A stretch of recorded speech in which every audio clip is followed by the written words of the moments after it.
ராணிப்பேட்டை மாவட்டம் அரக்கோணம் அருகே அரசு ஆம்புலன்ஸ் ஊழியர்களின் அலட்சியத்தால் முதியவர் உயிரிழந்த சம்பவம் அதிர்ச்சியை ஏற்படுத்தியுள்ளது. அரக்கோணம் ரயில் நிலையத்தில் யாசகம் பெற்று வந்த முதியவர் திடீரென மயக்கமடைந்தார்.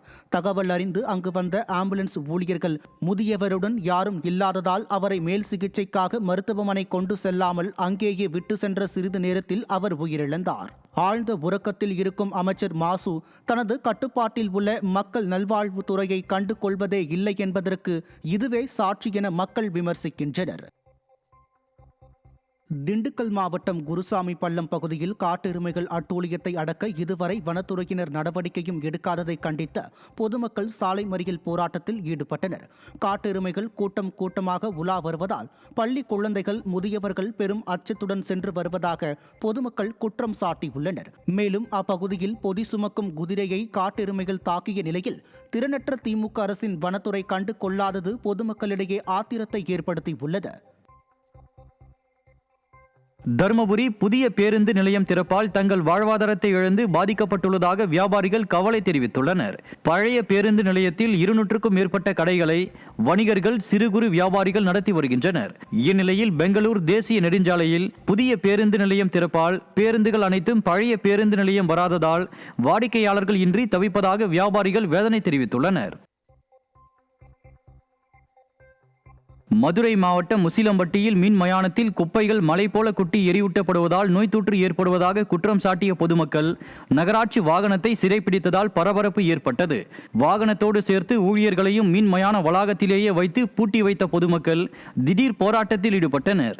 விடியாத திமுக நகராட்சி ஊழியர்களின் அடிப்படை அறிவற்ற செயலால் தொடர்ந்து பாதிக்கப்படுவதாக பொதுமக்கள் குற்றம் சாட்டியுள்ளனர்.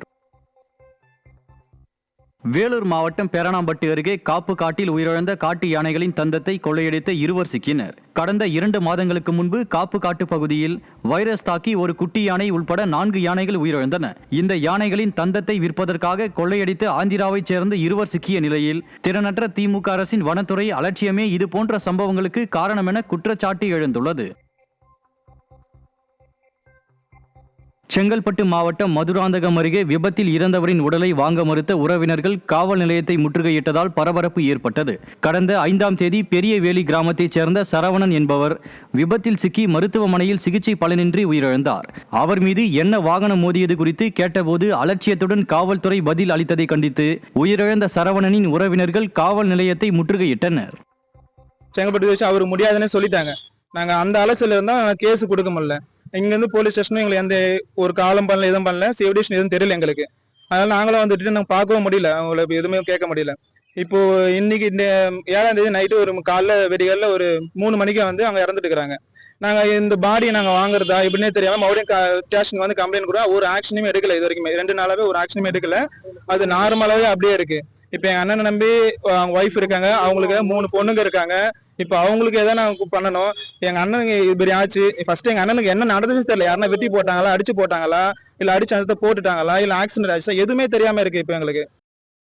சென்னை அருகே திருநீர்மலை ரங்கநாத பெருமாள் மலை கோயிலில் போதிய குடிநீர் வசதியின்றி பக்தர்கள் அவதியடைந்து வருகின்றனர். தினந்தோறும் ஏராளமான பக்தர்கள் வரும் நிலையில் அடிப்படை தேவையான குடிநீர் வசதிகள் போதிய அளவில் செய்து தராத அறநிலையத்துறையின் அலட்சியத்திற்கு கடும் கண்டனம் தெரிவித்துள்ளனர்.